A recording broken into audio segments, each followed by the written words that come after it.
Bismillahirrohmanirrohim. Assalamualaikum warahmatullahi wabarakatuh. Perkenalkan, nama saya Nur Laila dengan NIM 2005015011043 dari kelas PBSIC.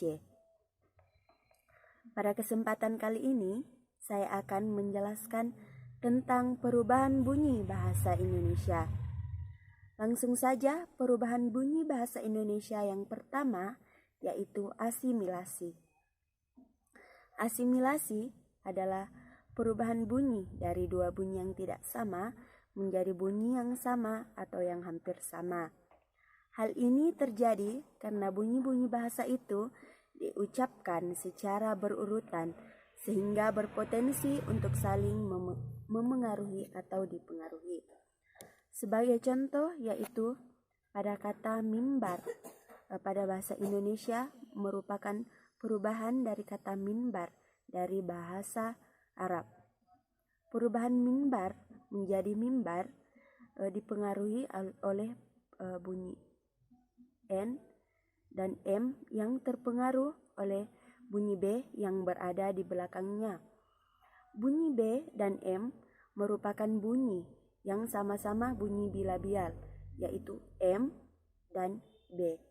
Antara M dan B masih memiliki keidentikan sehingga disebut perubahan bunyi asimilasi yang parsial, bukan total. Perubahan bunyi bahasa Indonesia selanjutnya yaitu disimilasi. Disimilasi merupakan kebalikan dari asimilasi. Disimilasi adalah perubahan bunyi dari dua bunyi yang sama atau mirip menjadi dua bunyi yang tidak sama atau berbeda. Sebagai contoh yaitu pada kata belajar. Kata belajar merupakan kata yang berasal dari penggabungan prefiks ber dan kata dasar ajar. Seharusnya apabila kata ini tidak dipengaruhi oleh perubahan, maka kata ini hanya menjadi berajar. Namun, karena pada kata ini terdapat dua R, maka R yang pertama didisimilasikan menjadi L, sehingga kata berajar berubah menjadi kata belajar. Kemudian selanjutnya yaitu perubahan bunyi modifikasi vokal. Modifikasi vokal adalah perubahan bunyi vokal sebagai akibat dari pengaruh bunyi lain yang mengikutinya. Perubahan ini sebenarnya bisa dimasukkan ke dalam peristiwa asimilasi. Tetapi karena kasus ini tergolong kasus yang khas, maka kasus ini disendirikan. Sebagai contoh yaitu pada kata toko, koko, dan oto. Masing-masing dari kata toko, koko, dan oto diucapkan dengan toko, koko, dan oto. Sementara itu kata toko, koko, otot diucapkan menjadi toko, koko, otot. Bunyi vokal O pada silaba pertama pada kata kelompok 2 dipengaruhi oleh bunyi vokal pada silaba yang mengikutinya. Karena vokal pada silaba kedua adalah O, maka pada silaba pertama disesuaikan menjadi O juga. Karena perubahan ini masih dalam lingkup alofon dari satu fonem, yaitu fonem O, maka perubahan itu disebut modifikasi vokal fonetis. Pola pikir ini juga bisa diterapkan pada bunyi O pada kata-kata kelompok 1. Perubahan bunyi bahasa Indonesia selanjutnya yaitu netralisasi. Netralisasi adalah perubahan bunyi fonemis sebagai akibat pengaruh lingkungan. Sebagai contoh yaitu misalnya fonem B pada silaba akhir kata adab dan sebab diucapkan P, adab dan sebab, yang persis sama dengan pengucapan fonem P pada atap dan usap. Mengapa terjadi demikian? Karena konsonan hambat letup bersuara B tidak mungkin terjadi pada posisi koda. Ketika dinetralisasikan menjadi hambat tidak bersuara yaitu P, sama dengan realisasi yang biasa terdapat dalam fonem P. Perubahan bunyi selanjutnya yaitu zeroisasi. Zeroisasi adalah penghilangan bunyi fonemis sebagai akibat upaya penghematan atau ekonomisasi pengucapan. Peristiwa ini biasa terjadi pada penuturan bahasa-bahasa di dunia, termasuk bahasa Indonesia.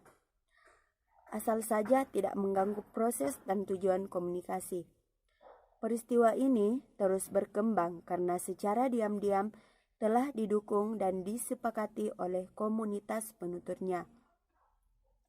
Sebagai contoh dalam bahasa Indonesia yang sering kita jumpai yaitu pemakaian kata tak atau endak untuk tidak, tiada untuk tiada, gimana untuk bagaimana, tapi untuk tetapi.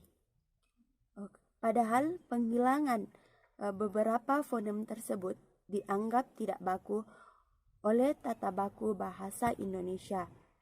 Tetapi karena demi kemudahan dan kehematan, gejala ini terus berlangsung. Perubahan bunyi yang selanjutnya yaitu metatesis. Metatesis adalah perubahan urutan bunyi fonemis pada suatu kata sehingga menjadi dua bentuk kata yang bersaing. Dalam bahasa Indonesia, kata-kata yang mengalami metatesis ini tidak banyak, hanya beberapa kata saja. Misalnya, sebagai contoh yaitu pada kata kerikil menjadi kelikir, jalur menjadi lajur, dan berantas menjadi bantras. Selanjutnya yaitu perubahan bunyi diftongisasi. Perubahan bunyi diftongisasi adalah perubahan bunyi vokal tunggal atau monoftong menjadi dua bunyi vokal atau vokal rangkap atau diftong secara berurutan. Perubahan dari vokal tunggal ke vokal rangkap ini masih diucapkan dalam satu puncak kenyaringan sehingga tetap dalam satu silaba. Sebagai contoh yaitu pada kata teladan menjadi kata tauladan. Pengucapan kata diubah menjadi au. Selanjutnya yaitu monoftongisasi. Monoftongisasi merupakan kebalikan dari diftongisasi. Monoftongisasi yaitu perubahan dua bunyi vokal atau vokal rangkap atau diftong menjadi vokal tunggal atau monoftong. Peristiwa penunggalan vokal ini banyak terjadi dalam bahasa Indonesia sebagai sikap pemudahan pengucapan terhadap bunyi-bunyi diftong. Sebagai contoh yaitu kata ramai menjadi kata rame pada saat diucapkan. Kemudian, pengucapan bunyi bahasa Indonesia yang terakhir yaitu anaptiksis.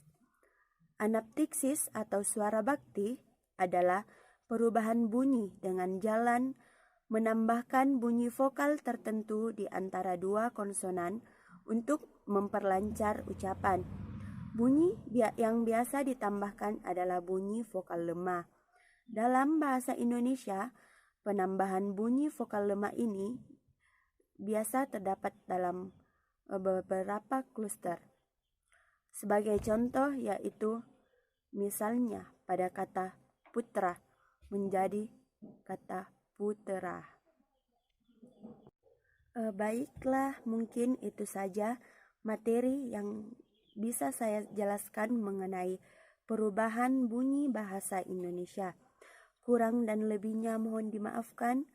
Sekian, wassalamualaikum warahmatullahi wabarakatuh.